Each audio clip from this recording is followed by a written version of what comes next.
Buenos días, muchas gracias por estar con nosotros. Esta es la segunda Cátedra Unesco, Comunicación y Participación Ciudadana, que en esta ocasión, gracias al apoyo del Centro de Informaciones Palestinas, cuenta con la presencia de Belal Khaled. Él es un fotoperiodista palestino que ha estado cubriendo la situación en Gaza desde hace varios años. Voy a leer un poquito sobre su reseña y les cuento, ustedes ya saben, pero que esta entrevista se va a desarrollar en inglés, que es el idioma en que podemos conversar mutuamente. Y lamentablemente no tenemos traducción simultánea, así que espero que puedan seguir nuestra conversación. Belal Khaled, nacido en Gaza, desde 2010 ha documentado las consecuencias de la ocupación y el asedio israelí a su tierra natal, capturando imágenes que reflejan tanto el sufrimiento como la resiliencia de su pueblo. También ha cubierto los conflictos armados en Siria, Armenia, Azerbaiyán, el golpe de Estado en Zimbabue y las hambrunas en Somalia. Sus fotografías han dado vuelta al mundo, siendo publicadas en medios internacionales como The Guardian, Time, Wall Street Journal y Al Jazeera English. También ha trabajado para agencias como AFP, Anadolu y TRT. Ha recibido numerosos premios internacionales, entre ellos el Lucie Impact Award por la cobertura del genocidio en Gaza, y una de sus fotografías fue destacada por Time como una de las 100 mejores de 2024. Además, es un artista visual que también dedica parte de sus acciones a murales en los que retrata las mismas situaciones que le toca cubrir como fotoperiodista. Hasta aquí es donde hablamos en español. Thanks, Khaled, for be with us today. Can you present yourself or your work on your own words? Hola, thank you very much for hosting me here in university and in Santiago also. That's where I felt like I'm in second Palestine here in this, like, it's too far from Palestine, but I feel like Palestine, it's more closer than any country here, actually, for me. I'm Belal Khaled. I'm a Palestinian artist and photojournalist. I born in a refugee camp in Gaza Strip in Khan Yunis city. My original family, they are from Karatiya village. It's located 20 kilometers northern than Gaza. At the Nakba, the occupation, they kicked out my grandfather, my grandmother, my whole family from that village, and they came to Gaza and they lived there. So I born in a refugee camp. When I opened my eyes as a child, I born in first Intifada, in between like the conflict, the attacks of soldiers. I born also when at that day when my mom give birth of me, my father was in a prison, in the occupation prison. So I born in as all of Gazans, all of Palestinian kids, they living their lives. I opened my eyes at the walls of the camps, and this is how the relations between me and the graffiti, and I like the art, because I always saw like the one who had the sprays in our refugee camps and draw and paint messages against the occupation. This is our Superman, and I want to be like him when I became older. So we used a graffiti as a like Facebook for us, and like it's a timeline. as a Facebook, we send the messages to the occupation. We congratulation for anyone who had graduated from the university or who get married. For all of events, we use the walls. Yes, we use the walls like to write like our happiness and our sadness at that days. And that also in my childhood, I always showing my family watching the news always, and the news is talking about the attacking of people in Al-Aqsa Mosque, in West Bank, in Gaza Strip, and I saw Muhammad al-Durra videos, I saw Faris Auda's photos, and I believe the powerful I felt the powerful of image, how these videos and how these images make me cry and make me want to do something for these people, want to do something to change this situation. And that's why I dreamed to be a photojournalist too, because I believe of like powerful of the image. And that was my beginning of the photojournalism. Here in Chile, we receive fragments of information.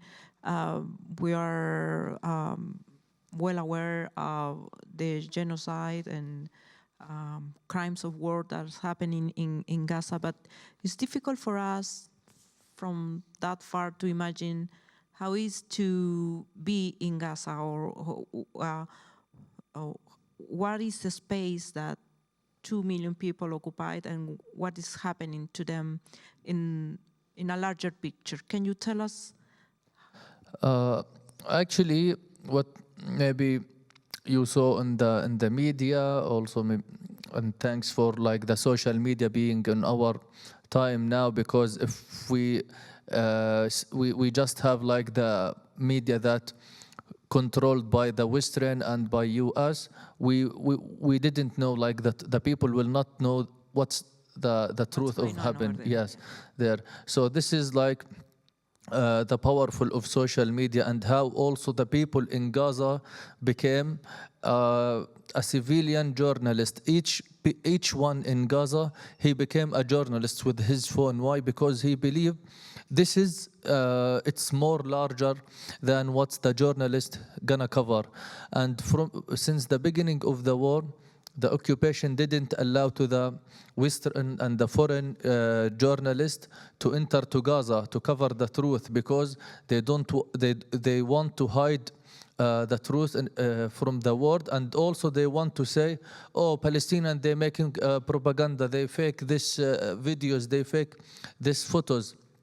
So that's why we use the social media as our bridge from Gaza to the whole world. And of course, it's make a change. It's the videos and the photos we published it in social media. It's pushing the people to going to the protests, to boycott, to supporting, to donate for Gazans people there, to evacuate some injured people from Gaza to the outside.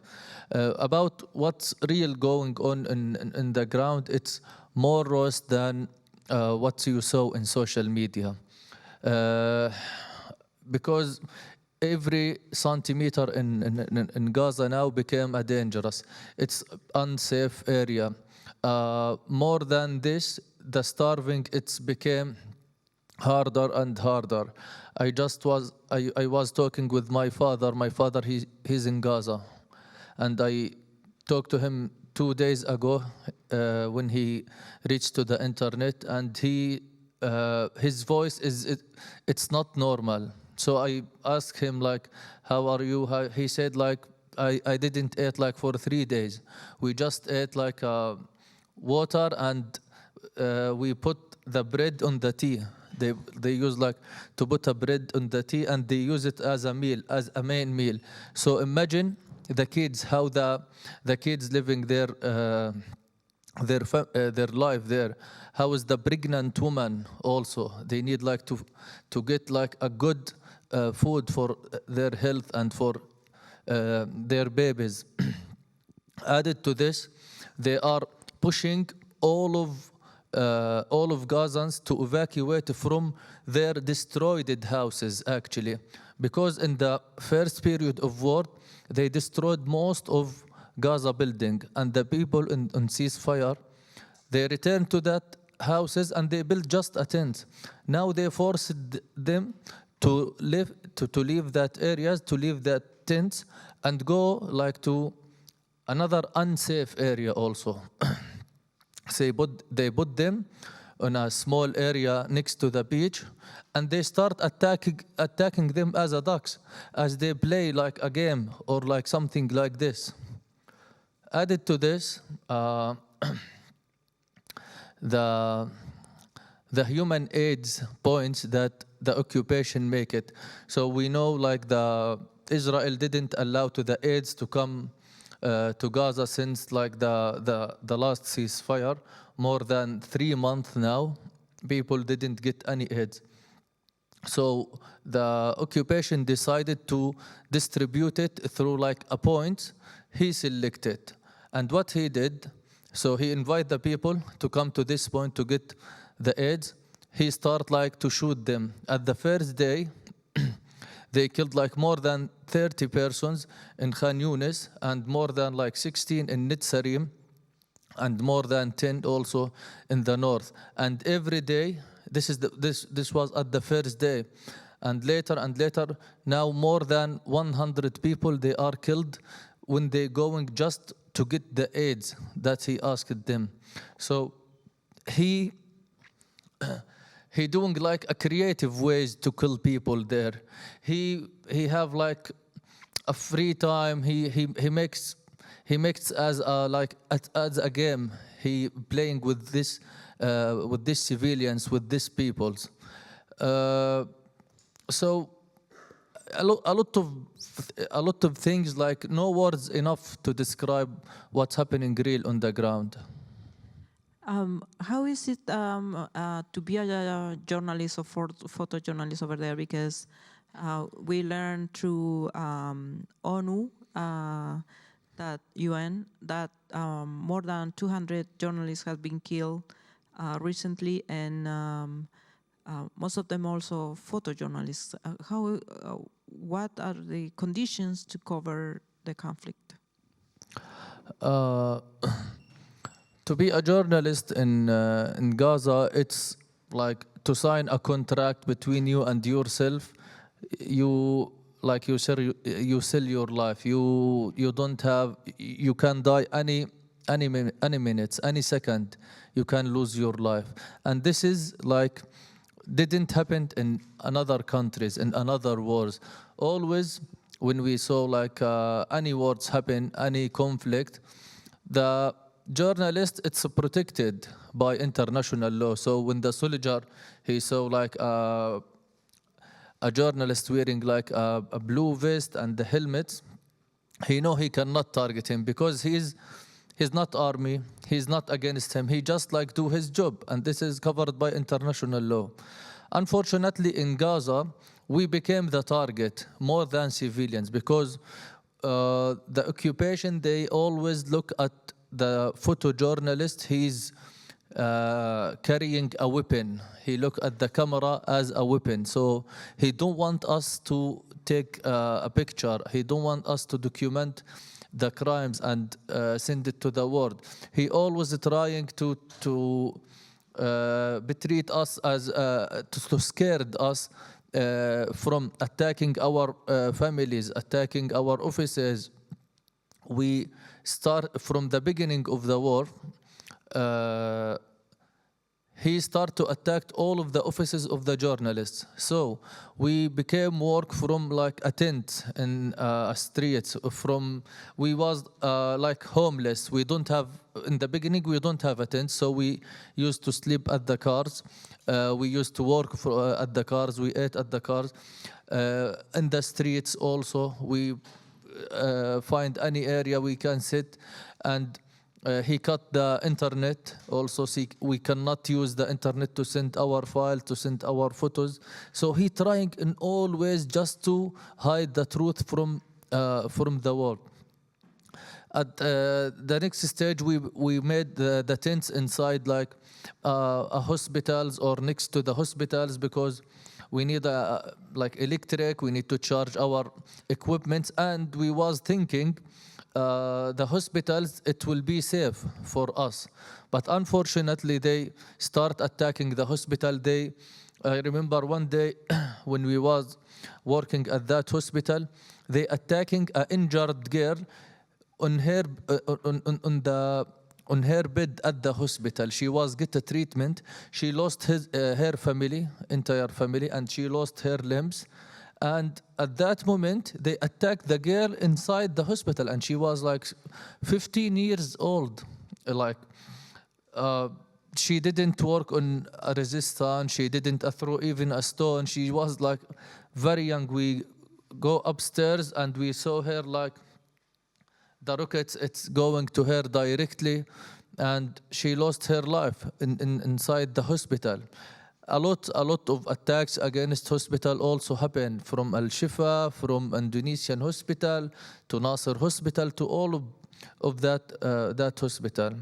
Also, to be a photojournalist, it's very complicated to make a balance between your job and your personal life, because each journalist, he have a family there. He need like to bring water. He need to protect them. He need to stay with them, because in this situation, they need their father just to keep them calm. To you know what's the meaning of the father? He's the safe. Imagine like the family spending like 200 days or like what more than, we are talking about around 2 years now without father. Always they are worrying about their father. He gonna attack. He gonna injured. Also, he worried about his family. Did they get the food? Did they sleep? When they attacked at that area, he's just waiting at the hospital. Maybe the injured or the people who got killed, maybe it's our family. And always we have this thinking in our minds. Yeah. Always we imagine when we are taking photos, maybe it's gonna be my mom or it's gonna be my daughter, because the fire, it's in all of Gazans houses. They don't leave any centimeter without bombing there. And also, to be a photojournalist is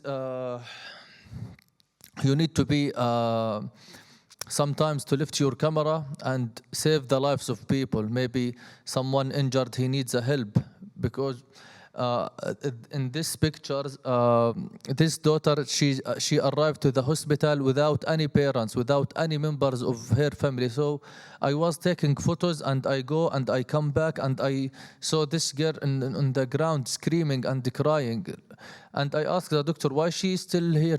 He said like she didn't have any of relative, and all of the people, they are busy also with injured, and also the doctors, because we are talking about more than hundreds in like a small room. At the same time, they arrived from a massacre. So I told him, okay, let me help her. I asked him, what's her name? He don't know his name, and this girl, she cannot talk. She's still very young. So they write on her body like unknown girl, and in her report they was giving them as a number, like, or by the colors of T-shirt. The girl who wearing like a red T-shirt. So it's horrible. It's like unbelievable to be a photojournalist there in Gaza.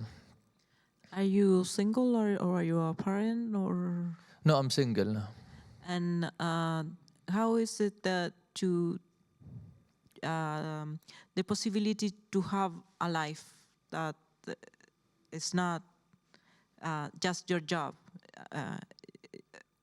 What do you do to keep your sanity or your mental health not going crazy?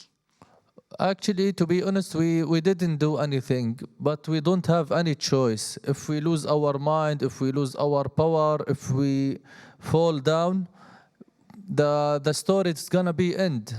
If we lift our cameras, if we stop talking about Palestine, if we did stop sharing our experience, our testimony there in Gaza, the occupation will win against us. I'm talking as not just a photojournalist, as a civilian, a Palestinian who living 200 days under the genocide there. All of Gazans people, now they don't have a choice because the occupation, they put them in a position, the kill or the kill. Yani, he gonna kill us about the starving or by bombing. It doesn't matter.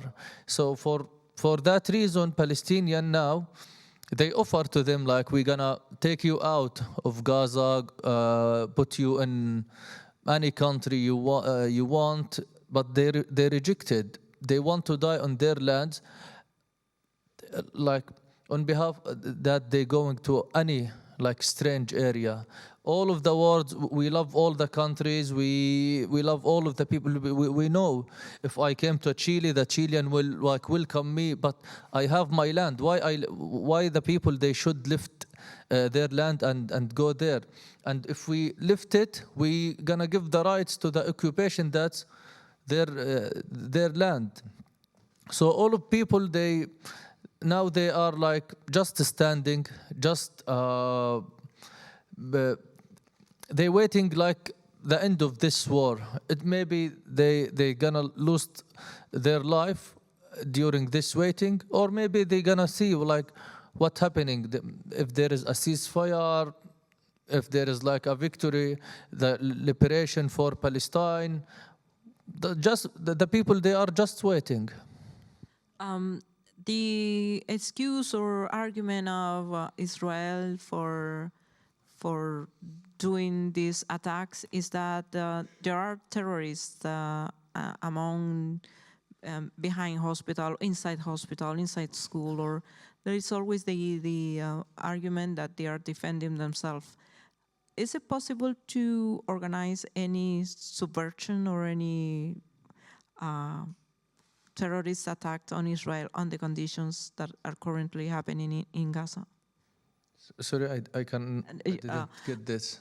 It's Israel argues that there are terrorist activities in Gaza.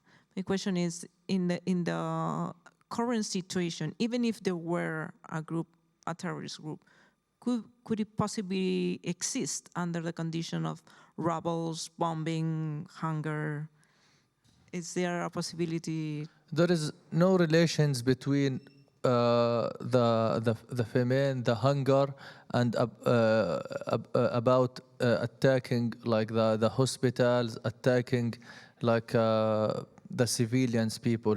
Israel always like, they are very smart to make a propaganda on the war. When they want to attack a journalist, before they attack them, they start making a lying about him. He have a relation with Hamas. His grandfather was used to fight in an army. Maybe he lived next to someone of. They start like creating a lying before. Why? To take a cover of him. Because when they attack him, then they say like, oh, he's a terrorist. He's have a relation with with Hamas or something like this.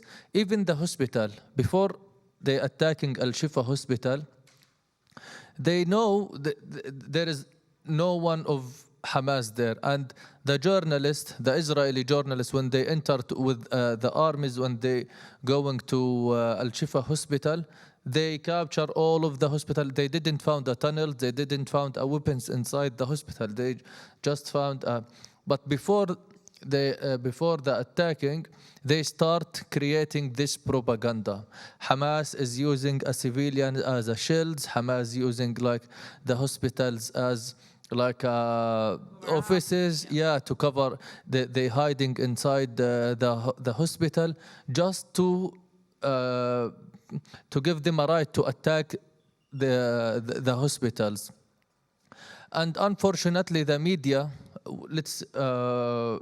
Look at the foreign media, how they dealing with attacking the hospital in Gaza and attacking the hospital in Ukraine. When something the same happened in Ukraine, they said, Russian terrorists, they attack a civilian hospital and they killed like a baby. In Gaza, they say it, Israel attacked Al-Shifa hospital where Hamas was hiding, and they give the media also, it's not became in the middle, they became on their side and they support what they are doing. They give them a cover, they give them a right, and this is the genocide. It's cover all of the ethics of journalists that always the West and the big governments, they was like saying, oh, we are like democracies, we say like we doing the truth. All of this, it's exposed by this war, and we saw how like they double duplicate, standard. double standard. How do you see the support of international community that there has been big protests around the world asking for stop the attacks on Gaza in different levels, and there are even in the United States, which government supports Israel, but there are some protests by its citizens. Do you think that will help? That's enough, or you don't see hope for the situation to change? So at the beginning of the war, the protest, the standing, the solidarity, it was more bigger than now. Unfortunately, most of people, they became tired, they forget a hope, they feel like we are useless, our voices didn't like do anything, our boycott.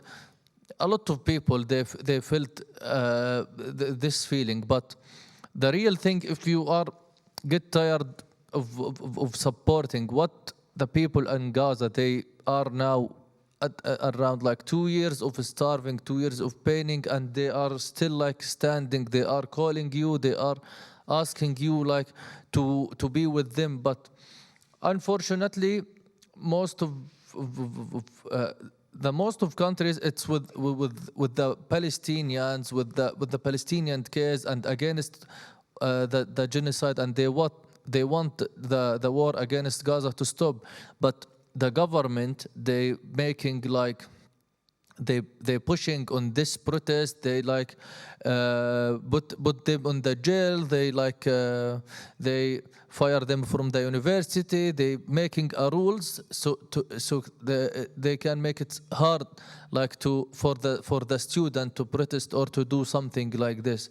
But we believe that change, it's became from like the freedom of the people in the streets. They can push on their government, they can push on the international community to do action against Gaza. How was Gaza? Well, there have been different periods of attacking on the Palestinian people, but how was Gaza before this current wave of occupation and killing happening? How was the life in Gaza? The life in Gaza, it was beautiful, but it wasn't beautiful because we was having all of our rights. It was beautiful because we creating a life from very hard condition. In Gaza, we are under the siege more than 17 years. Yani I remember like we was cooking at the wood. They didn't allow to the gas to enter to Gaza. We don't have electric. We just saw electric for 3 or 4 hours at the day. So at the summer, at the winter, we was suffering at that days. But no one in the world was knowing about this because they put the Palestinian case on the freezer. They don't want like anything happening on Palestine. Imagine, before October 7, most of you wasn't know where is Gaza, how much the population, where is the border between and a lot of information. The people, they became awareness after, like what happening in Gaza. That's why all of the media before, they don't want to talk about Gaza. They want the people destruction, on like football, on like some in Syria war, on Ukraine, on Corona. They create Corona and anything, but don't talk about Palestine. Don't see the people who didn't have the rights of freedom of traveling.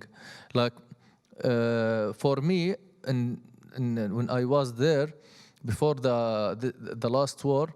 When I want to travel, I should wait like 1 or 2 years, just like to give a permission to travel. They didn't. The border is very close. Also, the trading between Gaza and the border. Also, we don't have. They don't allow to anyone to enter to Gaza. If you want to visit Palestine, especially in Gaza, they cannot allow you to go there. But for us as a Palestinian, we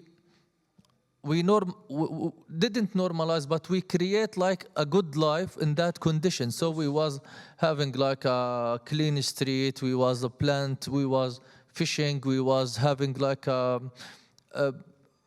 small Marriages, yes, parties. exactly. But it was like a life we created. Yes. Because they put us under the condition. And if you meet most of Palestinians, they became like very creative and very smart. Why? Because they put them under the conditions. They live. They didn't give them a luxury of life, a luxury of its choices. So we have like a scientist. We have like a very creative people, a football player, a singers, an artist. In the whole, you can find like a Palestinian from Gaza. They are very creative because they live under very hard conditions. Does anyone want to ask a question?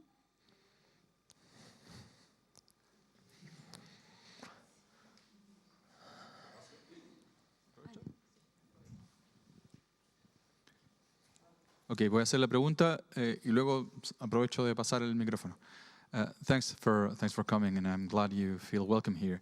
I'm pretty sure it is like that because, well, the Palestinian community here is huge.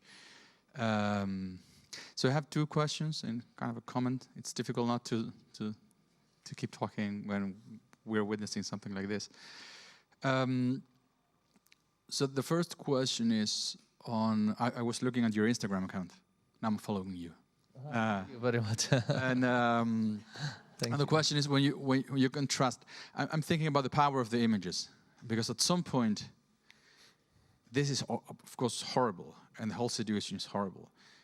But just images, in terms of image, some people might see this, oh, another picture, right? So you do something like you contrast the happiness of the World Cup, for instance, in similar images, and what's happening in Gaza. So it's my question is, why do you do that? And if this idea comes also to you, right? What do I do to have an impact? Because we watched 5 Broken Cameras, for instance. That was huge. Or I watched another documentary called Stone's Throw from Prison by Raquel Castells, talking about how kids are targeted in the West Bank. But you have to do something extra. I guess. So my first question is on that. And the second question is about, you have been traveling the world. You have been traveling around. And Chile is, I don't know if it's similar to other countries, but you have countries like Argentina, for instance, where you have a president who is an active supporter of Israel. And then that has an impact, right? So, and they have a huge lobby system in every single part of the world, like in the US, what's happening now, right? So in terms of moving the people or incline people to be closer to this, we see something happening in Europe, right? How's your evaluation of where the world is moving towards, like having the impression that Israel is actually committing genocide, or that they're doing what they have to do because they own that part of the world. So those are my two questions. Thank you very much for your questions. So regarding the first questions, you always there is be extra to do. Always like it's not enough. Always like I can do more. I can do more. I can do more.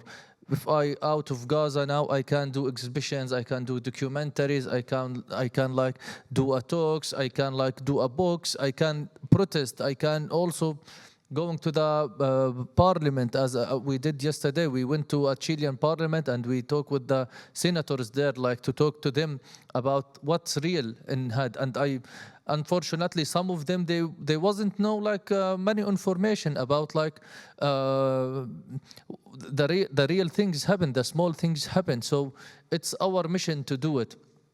I think you asked also about the comparison between like a happiness and the sadness photos. In the genocide also, I create a project comparing between my photos in Gaza and my photos in the World Cup, because with the same camera, with the same lens, and at the same month, but in 2022 I was covering the World Cup. So I was taking frames for like a mom hugging for her kids, but she was laughing, she was like celebrating, she was happy. On the same camera, on the same lens, on the same memory. After 1 year, I captured the same composition of photo, mom and kids, but she was bloody, she's caring, she was crying. So I do this just to make more attention about like what's happening in Gaza. We know most of the people in the world, they don't like to see the graphic footage and too much bloody but unfortunately what's happening, this is the real of what's happening there.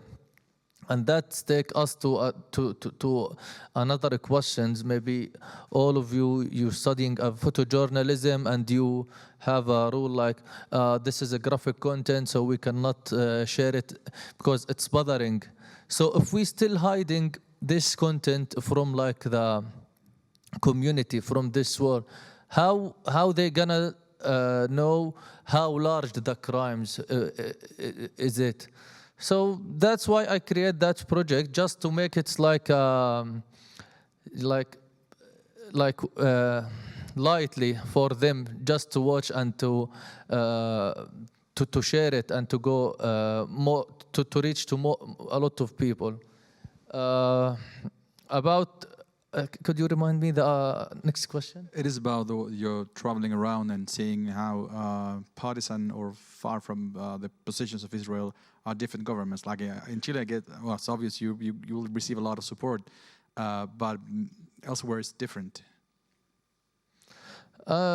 So I found it here in Chile like too much support of Palestine from like the people, and I heard like a lot of politicians, a lot of lawyers now, they pushing to stop to import the goods from like settlement in West Bank, and this is a good step also for supporting of Palestine, because this is very, very, very helpful. If you buy like any goods that's planted on a stolen land, it's illegal actually. It's against the humanity. About like the other country, we always believe that all of countries they living under like the Zionist lobby and also against like the U.S. control. But after what's happening in Gaza, now they became like scared about of revolution of people, about awareness of people, because now we are saying a lot of Jewish, they asking of like liberation of Palestine. They asking about like ceasefire. They are against what Israel did. Also, the Jewish in Israel, they was living in what's called Israel. More than 1 million, they left Israel without return after what happened there, because they saw the country that we had, like the passport, it's a bloody country, it's a barbaric for what they did about the kids, about the woman. It's inhumanity. Even if this war against Hamas had, what's the guilty of like 55,000 of civilian, of women, of kids? So we believe the change, it's became not from the government, but from like the people on the streets.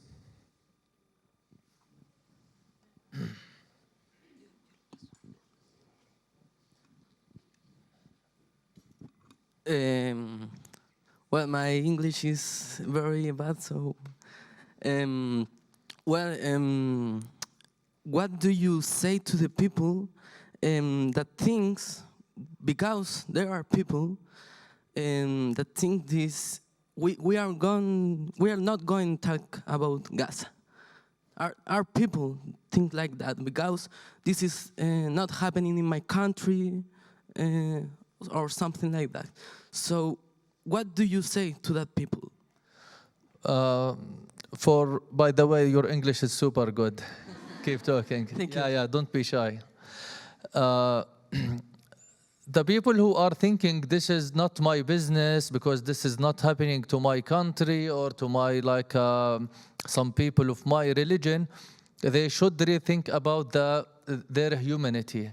Because if he's like a human, okay, let's take from like a humanity perspective. You need to ask them, okay, forgive like the men who killed in Gaza. Let's say like 10,000 men killed in Gaza. What's the guilty of women? What's the guilty of kids? And also the animals. Okay, what's the guilty of the dead body? They killed the dead body again, actually, because they attacking like the graves there. They attacking like the injured people. So if this not happen in this country, maybe if I didn't talk about this, something will happen in my country because I stay silent, and silence is more worse than any crime. Thank you. My name is Antonia, and I'm a third-year journalism student. And my question is, what's the most shocking photo that you have took, and what's the story behind it?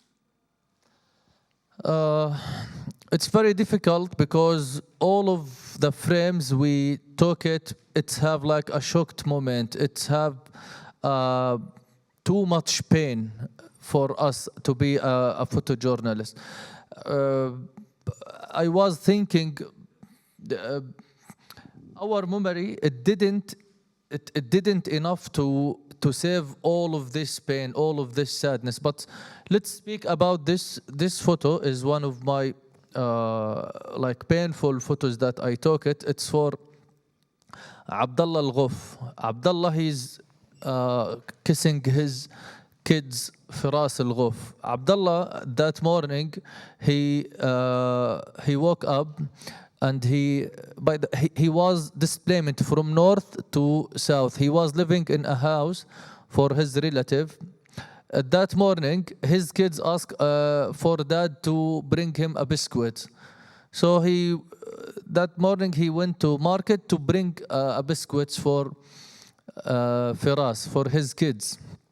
Then when he was in the market, he heard a bomb. So he felt like this is my house. So he ran away, and when he arrived, he found like his wife and two of his kids was killing in this airstrike. So he was carrying the biscuits in his pocket. At that moment, when I was capturing that moment, he take it out from like his pocket and he put it in his shred, on his kids' shred. He was crying and he said like, I went to bring the biscuits that you loved, but now you gone. So take it with you to the heaven. So imagine how is like this father. It's just a minute. It's just a minute, and he was doing something that his son loved. He also, after his son died, he want to do what the son loved. So he put it in the shred. So this was like insane. Was very hard for me like to capture.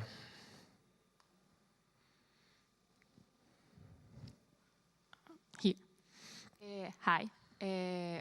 I wanted to ask you, as a photojournalist, I know there's a rule about not being allowed to interview in a situation.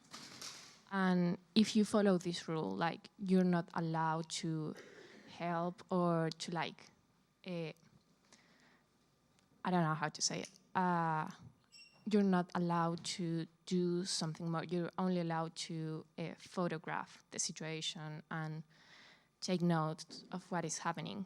Do you follow this rule? And if you do, how hard it is to live this and not being allowed to do more about it, only taking photos and everything and sharing people's stories.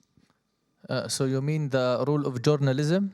Yeah, that you're not allowed to. Mm-hmm. Okay, so sometimes when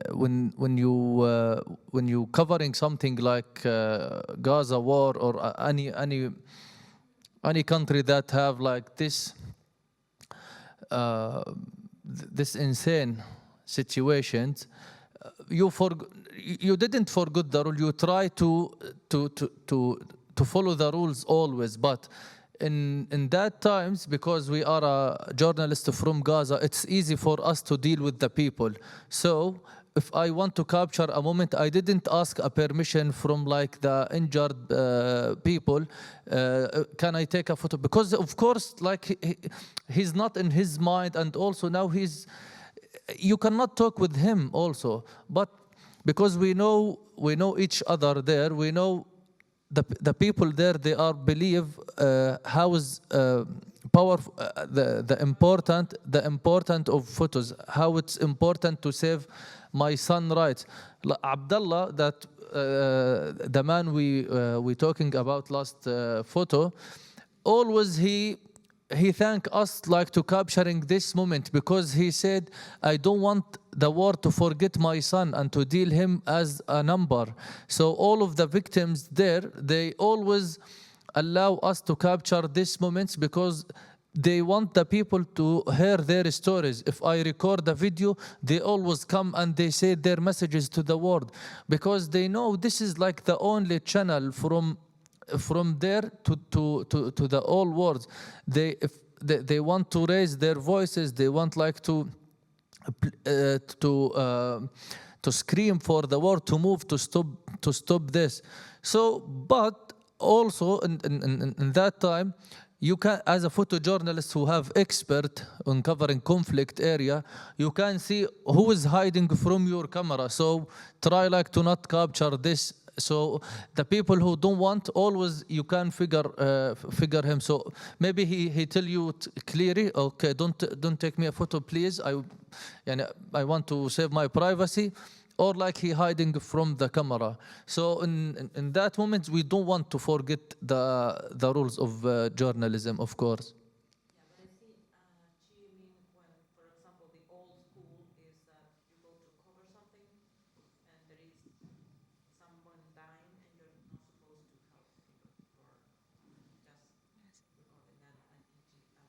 Okay. Our job is like just to capture the moment, of course, but the life is more important than any photos. So you can break the rules anytime when you feel he gonna lose their lives if I follow the rules. So if I'm alone and I found myself in front of someone who need my help, of course, turn off your camera and help him directly, because life is matter.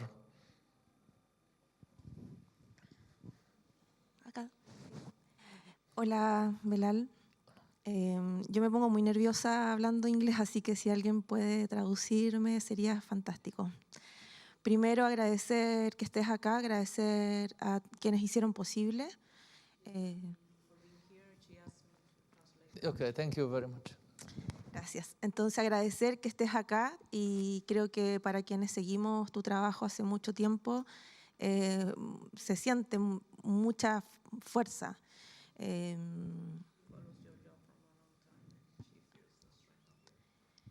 Y quiero preguntar, ¿cómo crees tú que el arte en este lenguaje de imágenes puede transformar las cosas?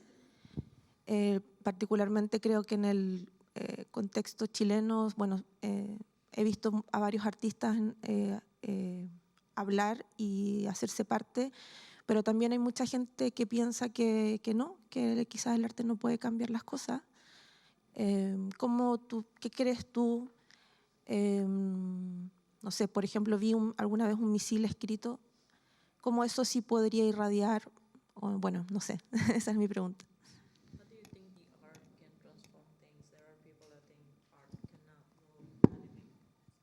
The art. What is your point of view? Okay, so this is about art. Okay. Sí, Yes, yes, yeah. multidisciplinas. Okay. So let me go back to the. Always, I believe the art is like our kind of resistance. Always, we say it as a graffiti, as a dance, as a cooking, any type of art. For us as a Palestinian, we resist on all the types. The pandemic is resistant, the doctor, the teacher, the woman, she's like saving her children, the man who distributing water, they are kind of resistance because they are like standing on their lands and they are like keep doing this to stay alive and to continue the life. In these pictures, in 2021 war, this is not in last genocide, this is in 2021 when we was covering that, because I'm an artist, during our covering we found like this big like rocket, the Israel rockets, it's fall above a house, a civilian house. It was falling of like 30 civilian, from women and children, and it didn't explosion. So I decided during the war under the drones, I went there and I turned it to the art pieces, to the artwork. When I do like my calligraphy on this rocket, it was a message to the world. We are Palestinian, we love life. We are like creating a life even from like the tools of death that you throw it at us.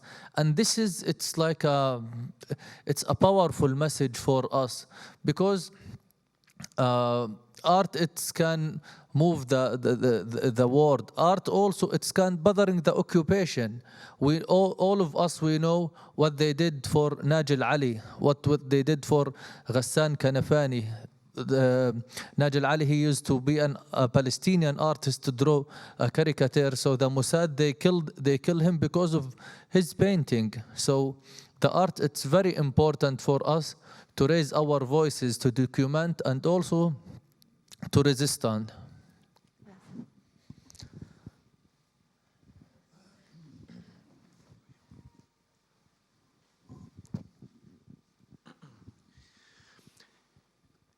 Well, hi, I'm Thomas, and I wanted to ask a question.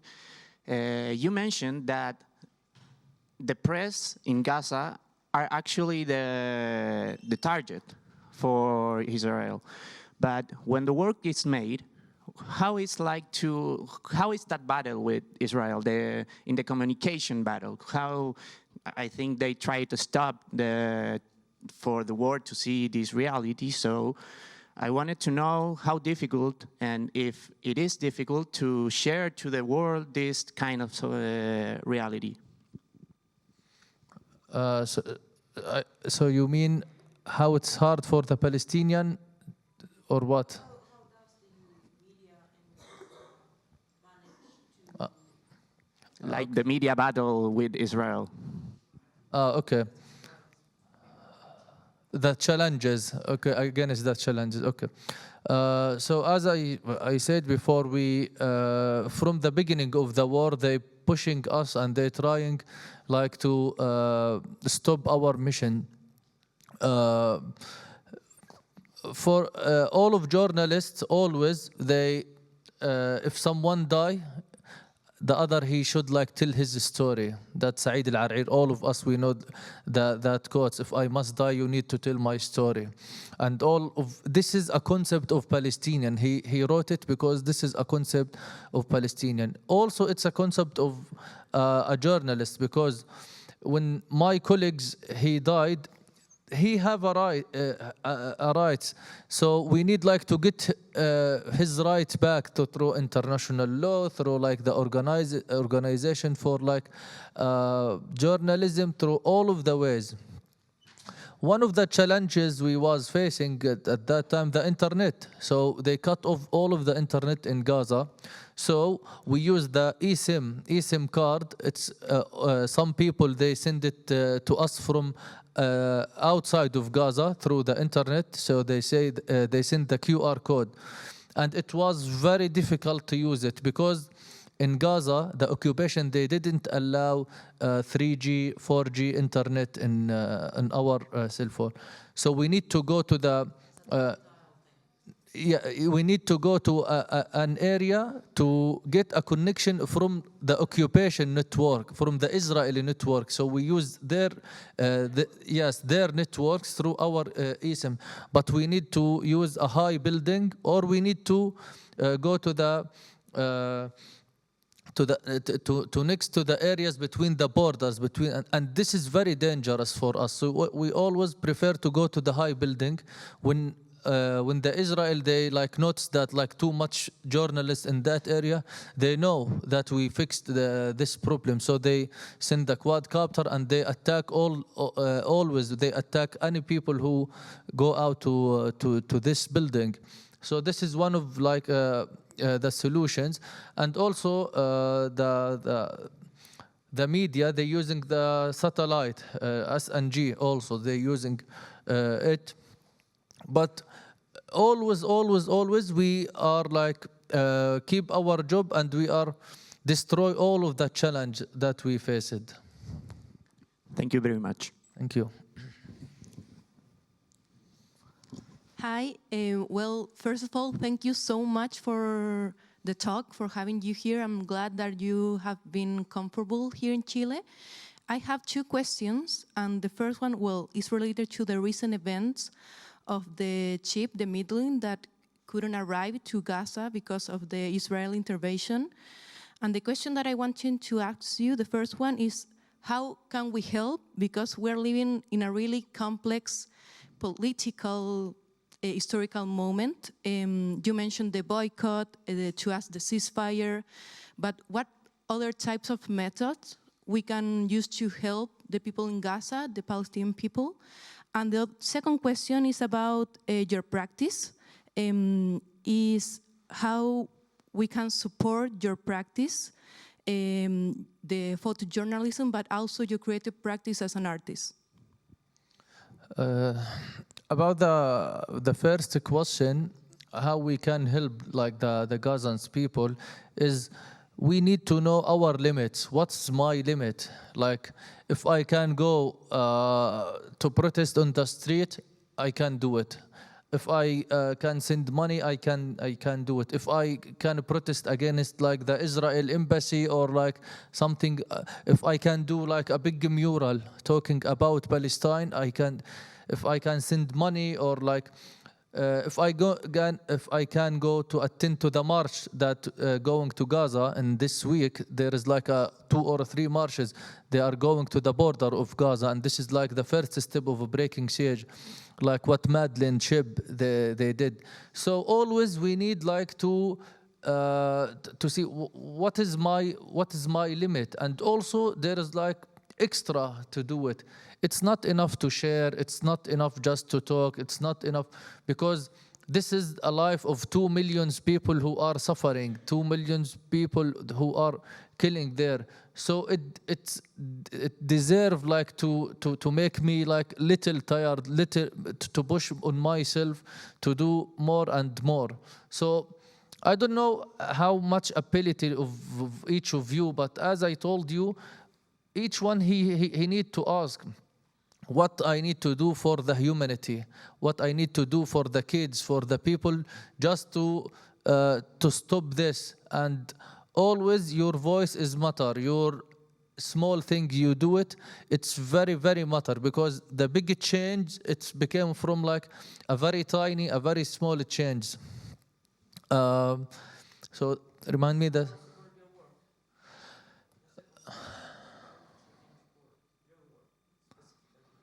Specific. I think we need to tell the stories of the people who are in the pictures. Like for me, there is like people, they need more support than me. The heroes who are in the pictures, not who is the one who took the pictures. So always talk about like their stories, always share their stories, print it, post it, exhibit it, and make a documentary about each of their, they have like a whole life. You can make a documentary about it, you can make a report about it. So we want all to talk about like the heroes of these photos, the victims of this war. Hi, you mentioned before that it was complicated to balance your personal life and your life as a photographer. So my question is, what do you do to keep that balance, to maybe like be in contact with your family, like your father, like you said, and like be present also when you're taking the photos and documenting the life of other people? So the question is why? What do you do to keep that balance between your personal what I do? Yeah. So in that time when we was on the field, on the ground, we was like stalling some moment just to try to find like some food, try like to arrange a new tent or a new houses for our families. But in that moment, we tried always to stay far from our families, because the occupation, they always following us and they attack us. So in Gaza, we felt ourselves, we are like a risky thing that's moving between the people, because all of the people, they was scared of us in Gaza. After they attacked like more than 100 journalists, they know like anyone who wearing a vest, he gonna be attacked. So the people, they became scared of us. And from our side, to save our family, actually, one step of like, we don't want to give a risk on them. So we stay far from our family all days. So we just go take a shower during like 1 week, just one time, saying like, just talking a few minutes with the family, then go back. And all of things we can arrange it by the phones, by messengers, but like anyone who we can help it. It's very hard actually, but if you don't have a choice. You find yourself between, should I stay with my family and stop the covering, or like should I continue the covering and leave my family? So you are between like two fire.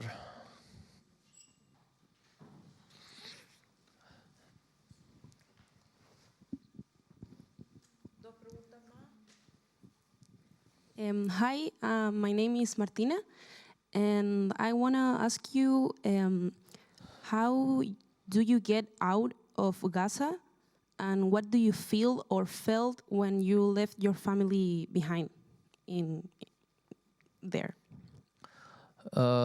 This is a hard question, because I remember I just cried twice in the war. The first time I cried when I lost my friend Hamza at Dahdouh. And the second time when I was passing the border between Gaza to Egypt, because I don't have a choice to stay or to leave there. I went out of Gaza to stay with, I have my members of my family who get injured. So my father, he's supposed to be with them, but my father, they rejected him. They cannot allow him to travel. So I forced to go with my family member to stay with my brother who get injured in the hospitals there. But in that moment when I go out of Gaza, our mental health, it's going down. It's not like when we was there. You feel like guilty. You feel like you cheat your people. I supposed to be there. I supposed to continue my job, what I'm doing. But unfortunately, this is like you don't have a luxury of a choice. You cannot like a choice to stay or like to leave. And if I have a choice, of course I will be in Gaza.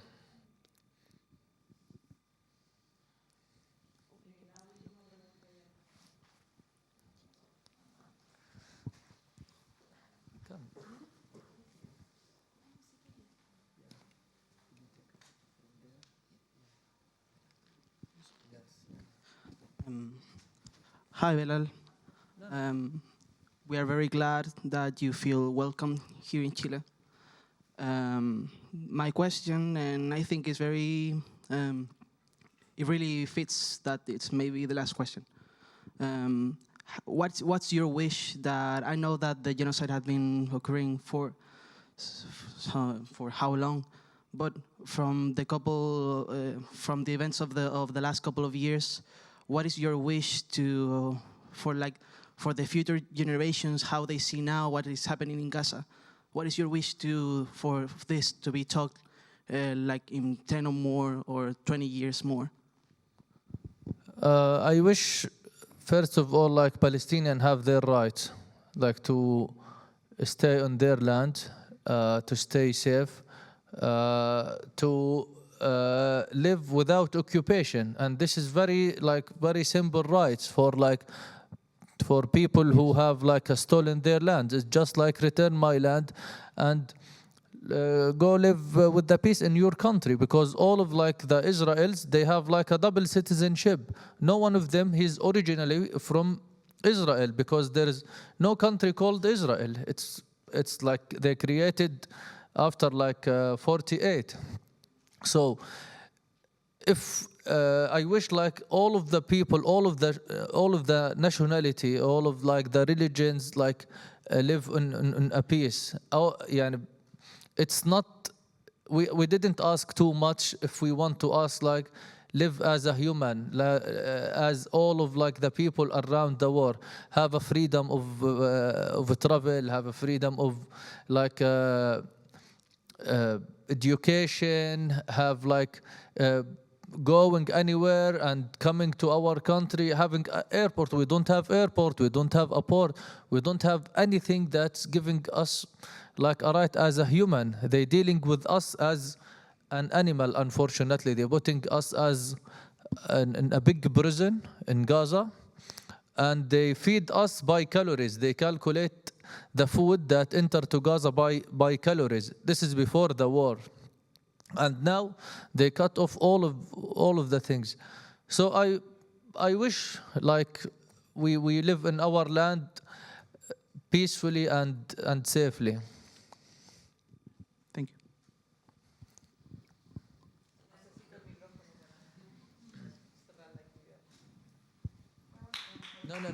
No. Wait. No, you go there and take. Okay. Okay, we're going to have time for the pictures, don't worry. We wanted to thank you very much. I need to ask this question. What is your situation? You cannot go back to Gaza. What is your situation currently? And Yeah, so my situation is I cannot go back to Gaza because the occupation now, they destroy the border between Egypt and Gaza, and this is the only border it was between us to the whole world. They didn't allow to anyone to enter or go out of Gaza, and this is started from last May. After I go out by 1 month, they closed the border and they didn't let out. We was hoping in the first ceasefire to allow to the people to return back, but it didn't. Yeah, and it's not just about me. I live in Doha in Qatar in a complex. It's full of like 2,000 family. They are injured. They lost their families, and the rest of the family they are lost their limbs. All of them they register in the immigration to go back to Gaza in the first day when the border is open. Imagine they need like a treatment. They need the hospitals, but they don't care. They want to go back to get the treatment, even if it's like not like outside, but they want to go back because you know the value of the home. When you go out of it, you know how much the value of it. So all of this, they know, like, even if we was living in the war, but that days we wasn't feel more safely in our land. Well, thank you so much. We wish your wishes come true. And thank you, all of you, for being here. It's been a trip, very emotional and very difficult to hear the stories. And I hope you share what you have heard today. Thank you so much. Thank you.